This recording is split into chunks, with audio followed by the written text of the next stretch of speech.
નમસ્કાર મિત્રો, અમે આવી ગયા છીએ ફાઇનલી 6 વાગ્યાના અમદાવાદથી નીકળ્યા હતા. અત્યારે 5:15 વાગ્યા. સલંગ ગાડી દોડાઈ છે. લગભગ 8-9 કલાકના સફર પછી વાઇટ ડિઝાઇનમાં આવી ગયા છીએ અને અહીંયા આવ્યા પછી ખરેખર લાગ્યું અમને.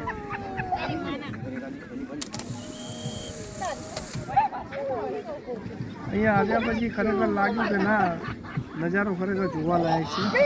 કારણ કે જ્યાં દૂર દૂર સુધી તમે જોવો, લગભગ ઘણા કિલોમીટર સુધી બધા મીઠું જ પથરાયેલું છે.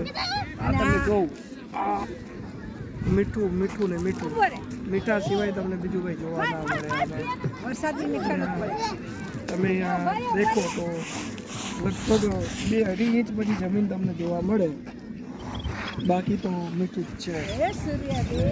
એક બીજી પણ આની મહત્ત્વની વાત છે કે આ જે ડેઝર્ટ છે ને એ પૂનમની રોશનીમાં, પૂનમનો જે પૂરો ચંદ્રમાં હોય ને એની રોશનીમાં લગભગ સરસ એવું ચમકે છે, ચાંદી જેવું.